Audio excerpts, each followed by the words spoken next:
An elderly woman is given what appears to be society's final insult, a dilapidated shack on the edge of forgotten land. But within its rotting walls lies something that will unravel decades of carefully constructed lies, awaken a power she thought had died with her youth, and force an entire community to confront the darkness they buried beneath progress and silence. What begins as an act of dismissal becomes a reckoning that no one saw coming. The shack leaned like a broken promise against the gray November sky. Its would weather to the color of ash and regret. Margaret stood before it with a deed trembling in her liver-spotted hands. The paper thin as a lie, official as abandonment. 73 years of loyalty to the mill, of bent spine and calloused fingers, had earned her this. For walls that barely held themselves upright, a roof that let in more sky than it kept out, and 20 feet of land that the town council had deemed too worthless even for the landfill expansion they'd been planning.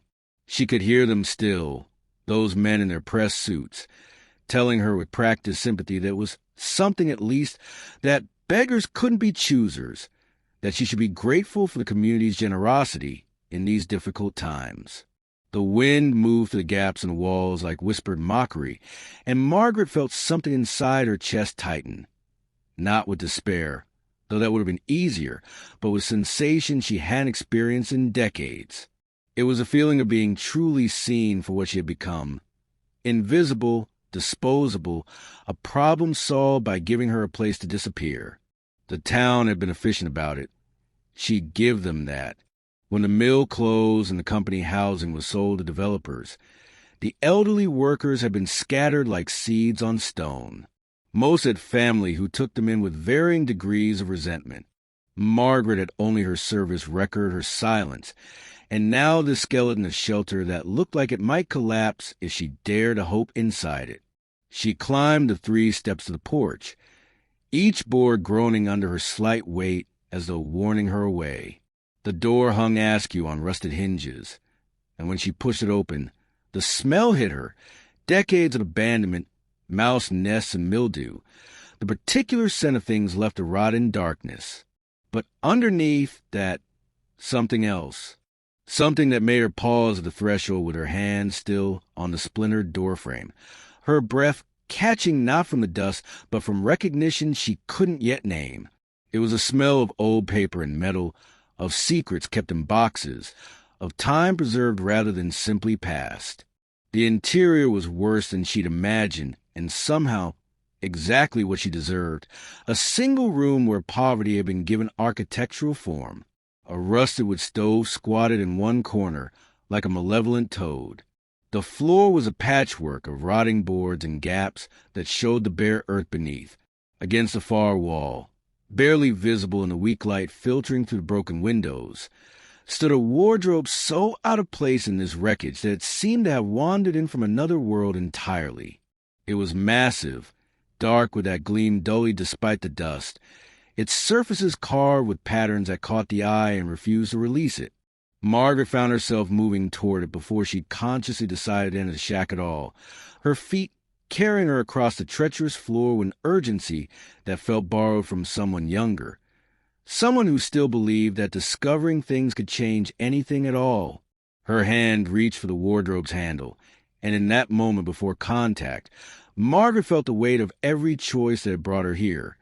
The decades of silence when she should have spoken, the moments of compliance when rebellion might have cost her everything but saved her soul, the slow erosion of self that happens when survival becomes the only ambition. The metal was cold under her palm, cold enough to burn, and when she pulled, the door swung open with a sound like an indrawn breath, like something that had been waiting a very long time to exhale. Inside, stacked with impossible neatness given the chaos surrounding them, were boxes, dozens of them, and on the topmost box, written in handwriting she recognized with a shock that traveled from her eyes straight to her stomach, was a single word: evidence.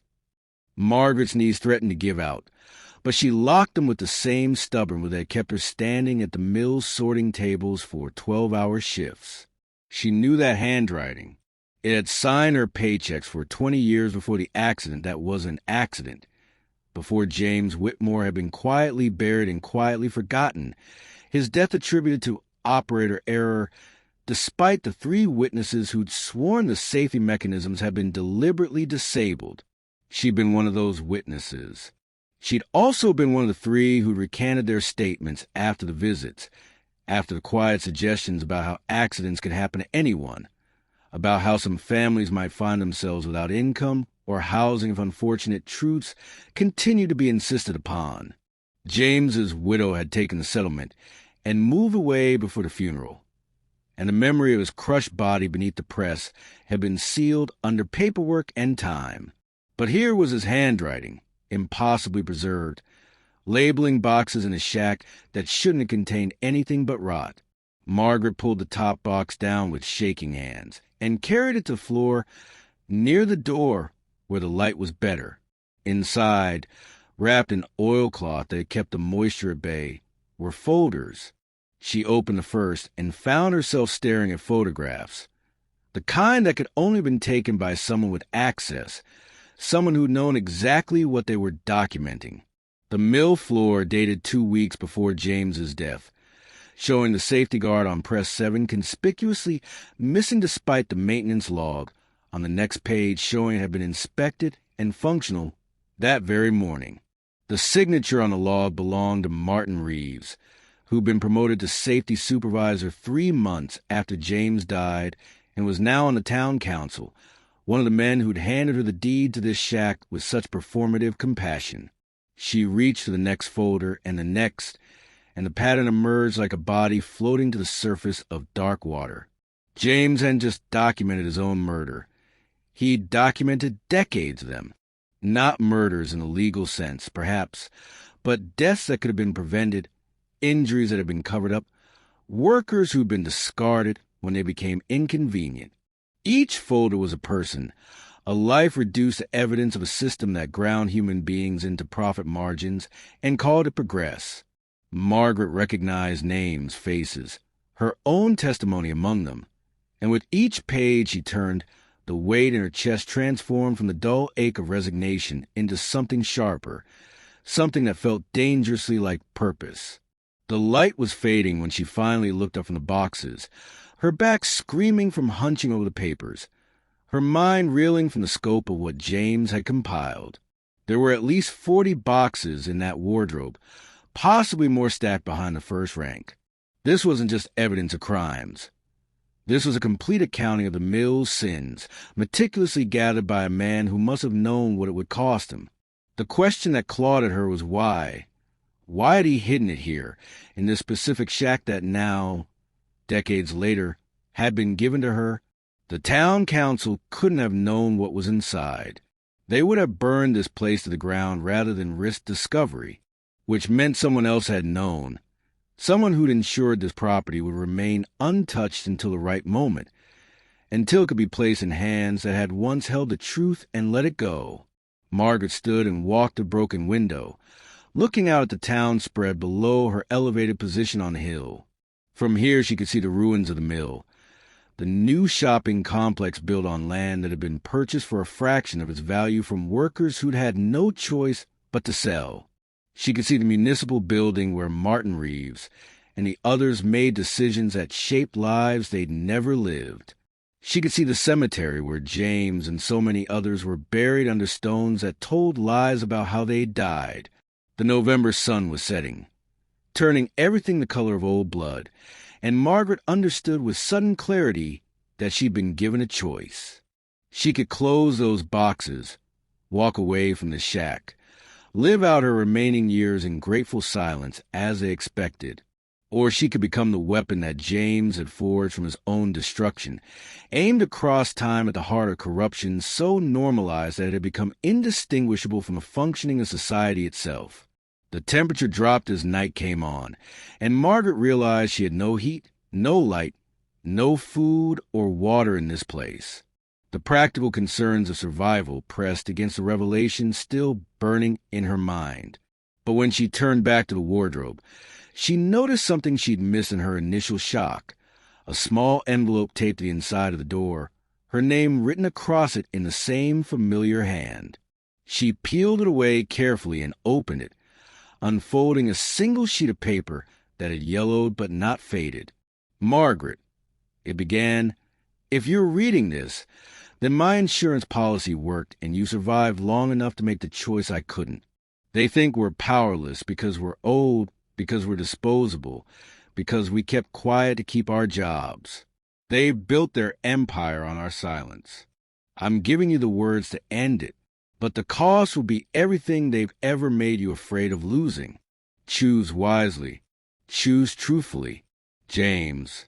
She read the letter 3 times as full darkness claimed the shack, the words glowing in her mind like embers refusing to die. James had known her, had understood that she betrayed him and herself out of fear, and had still trusted her with this. The weight of that trust was heavier than any burden she'd carried at the mill, heavier than the years of complicity and compromise. She thought about the woman she'd been when she first started working. Young, idealistic, convinced that hard work would be rewarded with dignity. She thought about the woman she'd become, silent, invisible, grateful for scraps. And she thought about the woman she might die as, the one who'd had a chance to speak and chose her own voice over her own comfort. The darkness around her felt not oppressive but clarifying, as though she were being offered a vision of herself stripped of all the lies she'd learned to tell about why she'd survived when others hadn't. Margaret spent that first night in the shack, wrapped in her coat against the cold, surrounded by boxes full of other people's pain documented in meticulous detail. She didn't sleep. Instead, she read, folder after folder, until the names and faces blurred together into a chorus of silence demanding to be heard. There was Rebecca Morrison, who'd lost 3 fingers to a machine that had been reported faulty for 6 months. Thomas Chun, who developed lung disease from exposure to chemicals a company knew were dangerous but were cheaper than the alternatives. Maria Santos, who'd been fired when she got pregnant and then blacklisted from other employment when she tried to sue. The pattern was so consistent it stopped seeming like negligence and revealed itself as policy, as philosophy, as a natural expression of a worldview in which some people mattered and others were simply resources to be extracted and discarded. As dawn broke gray and cold through the broken windows, Margaret emerged from her night of reading with a clarity that felt almost religious in its intensity. She understood now why the shack had been given to her specifically, some bureaucratic twist of fate, perhaps, or perhaps something James had arranged before he died, knowing the property would eventually revert to the town and calculating that they'd use it to dispose of exactly the kind of problem she represented. Either way, she'd been handed both proof and platform. The question was what she'd build on it. She could go to the newspaper, but the newspaper was owned by one of the town council members' brothers. She could go to the police, but the police chief had worked mill security before his promotion.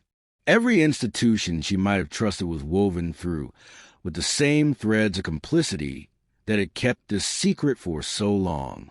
What she needed was something they couldn't control, couldn't suppress, couldn't dismiss as the ravings of a bitter old woman with an axe to grind. She needed to make the silence itself impossible, to create a situation where the choice was no longer whether to speak, but whether anyone could afford not to listen. Margaret walked outside as the sun climbed higher, her body exhausted but her mind racing with a kind of calculation she'd never applied to anything but survival before. The shack sat on high ground, visible from half the town. The property was legally hers now, worthless to everyone but her. And she had boxes full of evidence that powerful people would do anything to keep hidden. The mathematics of leverage began to arrange themselves in her mind, and for the first time in decades, Margaret felt something that might have been a memory of power stirring in her chest like a bird that had forgotten it could fly. She spent the day making the shack barely habitable, stuffing rags into the worst gaps, getting the stove functional enough to boil water she carried from a stream nearby, creating a space where she could live long enough to do what needed doing. Her body protested every movement. Muscles that had been resigned to decline suddenly called upon to build rather than simply endure. But there was a rhythm to it that felt familiar, The same rhythm she'd found at the mill when the work was hard but honest, before she'd learned that the hardness was profit and the honesty was theater. By evening, she'd created something that could charitably be called shelter, and she'd also created something else, a plan that terrified her with its audacity and its necessity in equal measure.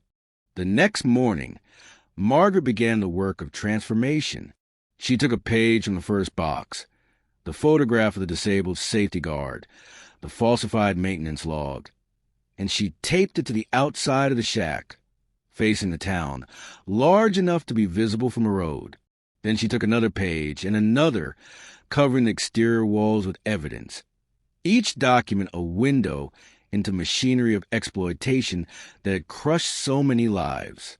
She worked methodically, aware that she was creating something that couldn't be ignored or dismissed, a physical monument to everything they'd buried.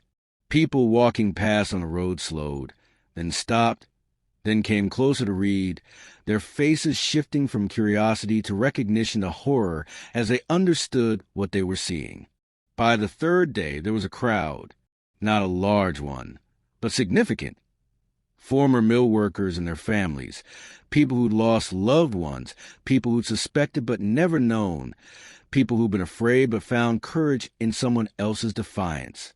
Margaret stood on the porch and told them what she'd found, her voice stronger than it had been in years, carrying across the cold air with the weight of withheld truth finally released.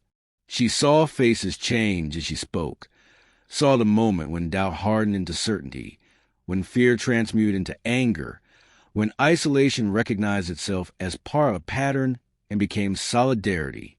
The town council would come, she told them. They would threaten and bargain and try to make this disappear. And when they did, she needed witnesses, she needed voices, she needed the silence to break, not in one place, but everywhere at once. That night, Martin Reeves and 2 other council members arrived with a police escort and legal papers. Margaret met them on the porch, surrounded now by people who'd stayed as the sun set, their presence a dare and a promise. Reeves's face was tight with controlled fury as he held up a cease and desist order, accusing her of libel, of violating privacy laws, of illegally posting documents. His voice was smooth with practice as he explained that what she was doing was criminal, that she could be arrested, that the shack could be seized as a public nuisance. Margaret listened without interrupting, and when he finished, she asked a single question that cut through all his careful language. Which part is a lie? The silence that followed was absolute. The photograph that shows the guard missing, the log you signed saying it was there, the death certificate that says operator error, when 3 people swore otherwise? Which part, Martin, is a lie I'm telling? The crowd around them had grown, and Margaret saw something shift in the police officers' faces. The recognition that they were being watched, that whatever happened next would be witnessed and remembered. Reeves tried again, his voice harder now, threatening her with homelessness, with institutionalization, with every weapon the system had for breaking people who refused to break themselves. But Margaret had already lost everything they could take. She had no family to threaten, no job to lose, no reputation left to destroy. She was exactly what they'd made her, powerless and disposable, and in that powerlessness, she'd found the one form of power they couldn't counter. She had nothing left to fear, and she had evidence they couldn't afford to have seen. The mathematics had shifted, and they were the ones standing on uncertain ground. The moment shattered like glass when a voice from the crowd called out, not to Margaret, but to Martin Reeves, "You killed my father." The speaker was a man in his 50s, tears streaming down his face, holding one of the folders that Margaret had given to people to photograph and share. "Thomas Chun, you knew about the chemicals. You knew, and you did nothing, and he died choking on his own lungs while you were promoted for keeping costs down." Others began to speak then, a cascade of voices that had been silent for decades, each one adding their loss to the growing testimony. The police officers stepped back, their body language shifting from enforcement to witness, And Margaret understood that the moment had arrived when individual silence collapsed under the weight of collective truth demanding to be acknowledged. But the revelation that truly changed everything came not from the crowd, but from one of the council members standing beside Reeves, an older woman named Patricia Holmes, who had always been the reasonable one, the one who spoke of fiscal responsibility and difficult choices with genuine seeming regret. She was looking at the documents covering the shack walls with an expression Margaret couldn't quite read. And when she spoke, her voice cut through the chaos with unexpected force. "These aren't copies," Patricia said, not to the crowd but to Reeves, holding up one of the folders someone had handed her. "These are originals, which means someone in the company kept them. Someone documented everything and made sure it survived." She turned to face him fully, and Margaret saw something like understanding dawn in her eyes. "You've known about this. All these years, you've known this evidence existed, and you've been paying to keep it hidden." The accusation hung in the air like smoke, and the silence that followed was different from before. Not the silence of suppression, but a revelation of a truth so large it needed space to be comprehended. Reeves's face had gone pale, and Margaret watched him make the calculation she'd seen powerful men make all her life, whether to deny, whether to attack, whether to retreat. But before he could speak, Patricia continued, her voice shaking now with something that sounded like rage barely controlled. "My husband died at that mill. Press 7, 26 years ago. You told me it was his fault, that he'd ignored safety protocols. You sat in my living room and told me that to my face while I was planning his funeral." She took a step toward Reeves, and the crowd parted to let her through. "How much did you pay? How much did my silence cost?" The mathematics of power shifted again, tilting in a direction Margaret hadn't anticipated. This wasn't just about holding the powerful accountable. This was about the powerful discovering they'd been lied to, discovering their own complicity had been manufactured by someone who'd found profit in their grief. Patricia turned to Margaret, her face a study in conflicting emotions. "You have more, don't you? This isn't everything." Margaret nodded slowly. "There are 40 boxes. This is just the beginning." The crowd's murmur rose in volume, a sound like distant thunder, like something gathering strength. Patricia looked back at Reeves, and when she spoke again, her voice carried the weight of authority being reclaimed from those who'd stolen it. "We're going to see it all. Every page, every photograph, every lie. And then we're going to decide what happens to people who built their power on our dead." The shack became a pilgrimage site over the following weeks, a place where people came to bear witness to their own histories reclaimed from official silence. Margaret stayed there, living in conditions that would have broken her months before, but which now felt like exactly the foundation necessary for the work of memory. She watched as families found evidence of losses they'd been told to accept, as patterns emerged that connected individual tragedies into a systematic architecture of exploitation. The documents were photographs shared, amplified through channels the powerful had never thought to control, because they'd never imagined the powerless might speak in chorus instead of whispers. The local silence broke first, then regional, then national, as journalists arrived to document not just the evidence, but the woman who'd chosen revelation over comfort in the final act of a life spent in compromise. But the transformation Margaret felt most acutely was internal, a rewiring of the self that occurred not through triumph, but through the simple act of choosing truth when lies would have been easier. She'd spent so long being afraid of poverty, of homelessness, of the violence that systems could enact on individual bodies, that she'd forgotten fear was also a choice, one that could be set down like any other burden grown too heavy to carry.